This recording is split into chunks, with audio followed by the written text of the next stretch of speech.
Greetings to all. I am Dr. Vasuki, Certified Professional Supervisor and also the founder of Indian Academy of Professional Supervisors. Students, today I am here to talk about what is professional supervision. You being psychology students, and I am sure that many of you would like to become practitioners of mental health. So, it is very important for all of you to know what is not a mandatory practice in India, but it is very important practice or the requirement for you to become a practitioner. So, that is why today I have chosen the topic professional supervision. Okay. So, what is different in mental health? Why do we need professional supervision? Let us talk about it. So, in mental health, you all know that especially in India, it is not a government regulated profession. It is a self-regulated profession. So, there is no mechanism or there is no monitoring system to understand or supervise what is happening in the practice. What is happening between the professional or the therapist and the client. So, there is no one to monitor, but whereas the client who comes to you with a lot of vulnerabilities, a client who is very happy, I am sure that they are not going to come to you. Whereas the client who is in a very vulnerable situation because of so many challenges, so many issues is sitting in front of you, and you as a therapist, you are expected to deliver the best duty of care or best patient care to your client. So, who is going to monitor that? How do you know that what you are doing with the client is right or helpful or not helpful, rather than right or not right, whether it is helpful, whether it is healthier or not healthier.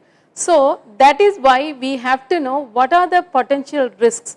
Apart from that, it is very important as a practitioner, as an individual, as a professional, what are the potential risks involved or you may get involved. So, we have a list of things. I am not going to get into the details. The first one is compassion fatigue. It is also referred as secondary traumatic stress. It is a gradual lessening of compassion over a period of time. For example, you day in and day out, you handle cases with abuse or any other trauma, any other victims. So many cases where clients, where day in and out, they talk about a lot of their sorrowful or painful narratives. So, over a period of time, your compassion, or you as a psychologist, you are supposed to show or express your compassion.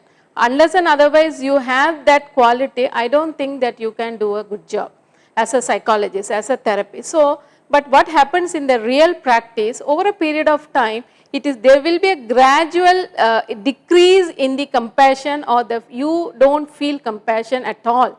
So, that is what called compassion fatigue.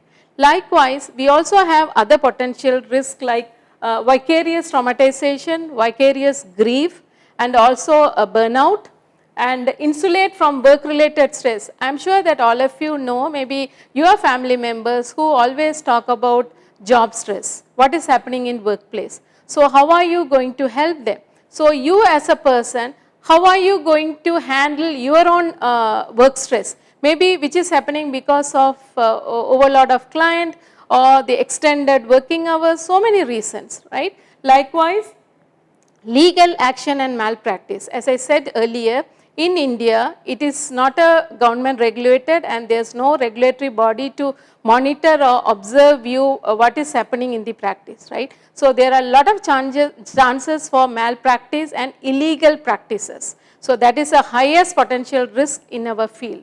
And also, definitely you have studied in your theory what is transference and counter transference. So, that is also cause lot of risk to the client as well as the practitioner. So, one of the reasons why we have to have a professional supervisor with whom you can talk about your challenges, discuss your challenges or discuss your cases and the difficulties, where do you feel stuck, and all these details. So, having said that, the next question would be, yes, I know that professional supervision is very important. The next question is, what is professional supervision? One of the frequently quoted definition given by Inskip and Proctor in 1995 You can read by yourself, but I am reading it for yourself. A working alliance between a supervisor and a counselor in which the counselor can offer an account or recording of her work, reflect on it, receive feedback, and where appropriate guidance. The object of these alliances to enable the counselor gain in ethical competence, confidence and creativity so as to give her best possible service to her client. So, as I said that it is one of the most quoted definition, and according to this definition there are 3 roles which a professional supervisor is supposed to play. The first one is the normative role. What do you mean by normative role? As a supervisor, you ensures and you review your client's practice and ensures her practice is in line with ethical and professional norms, right? She is doing a legal practice, there is no scope for malpractice, and she is in aligned with the professional norms she is supposed to follow, right? This is the first role. Second role is the formative.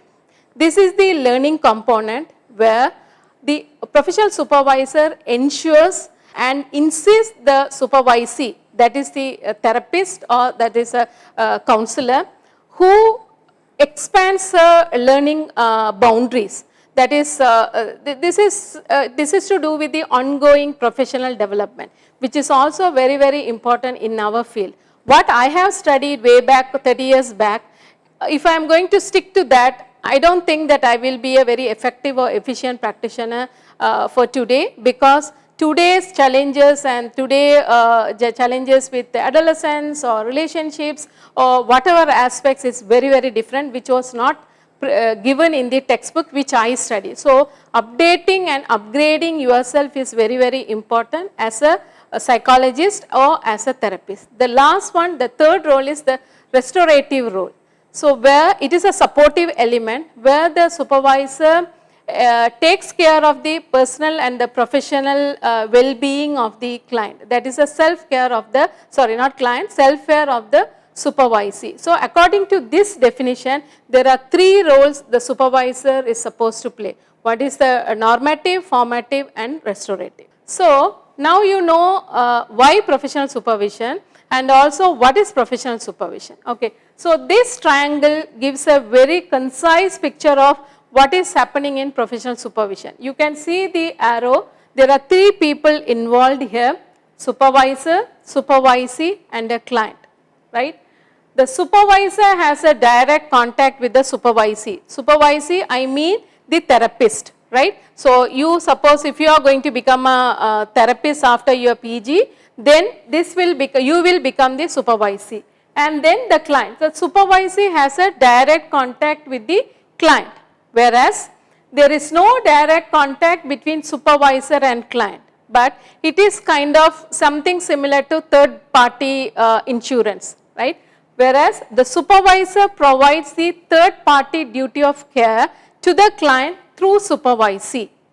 That is very important. So, if you remember or recall the definition we discussed, it very well says that supervisee informs the supervisor about what is happening with the client and what is the, where is the challenge for her. So, based on the information given by the supervisee or the therapist, supervisor help the person to meet the challenges so that, and also ensures the supervisee gives the right patient care to the client.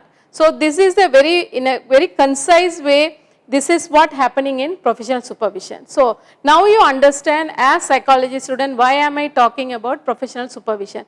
Many students, they are not very much aware about this professional supervision and why should I have a supervisor. So, especially if you want to become a practitioner, now itself register this strong message in your mind that you have to have a supervised practice. But what happening in especially in India is people who are in the second year of their masters, that time itself they start a company and slowly they start using the social media and becoming pseudo therapist, right. So, once they finish, straight away they get into the practice, that is not accepted. So you have to have a supervisor, and supervisor have to ensure that you are doing the right work with your client. That is the reason today I have taken this topic, professional supervision, and I am trying to share few information, pertinent information with you psychology students. To put it in the nutshell, the benefits of professional supervision: to provide a reflective space and emotional support. Our profession, because of the confidentiality, it's a very lonely profession. You can't go and talk about what has happened between you and your client with anyone else, because there is so much about confidentiality, and it's a very, very sensitive narratives they would have discussed with you, right? So only with your supervisor, because it is part of your professional network and professional development, you can talk about your client issues and your challenges. So it gives a very emotional space, a very safe space, and also a reflective space. And also to enhance supervisor's skills, competence and confidence. As I said, the normative role, not normative, formative role the supervisor plays ensures you keep upgrading yourself. And also to provide assistance with professional development, to ensure that services to clients is safe, ethical and competent, to ensure the practitioner is doing a ethical practice. And the last one, to ensure compliance with professional and organizational treatment standards and practice. Are you following any ethical code of ethics of any organization or the association to which you belong, or the place where you are working, the workplace? Are you following all those norms? So these are in a nutshell, these are the benefits of taking a professional supervision. And to put it in one sentence, professional supervisor helps you and ensures you take care of your personal, professional, ethical and legal responsibilities, right? So now you will understand why it is very important for you to know about what is professional supervision. And also, in case after your PG degree, please underline my words, after your PG degree, once you get your master's degree, after that if you want to become a practitioner, then the first thing you have to do is look for a certified professional supervisor. So the today's takeaway message is, please understand what is professional supervision and why it is very, very significant in our field called mental health. And especially if you want to become a practitioner in the field of mental health, you have to understand what is a supervised practice. And once you finish your degrees, you just, if you want to become a practitioner, please try to have, you have to have a supervisor under whom you have to start practice. And also, I am sure that this message is, we would have given you a lot of insights, and it would be nice if you can spread the word about professional supervision to your friends or to your colleagues, or whom you think that in the field of psychology and who are interested to become practitioners. Thank you very much.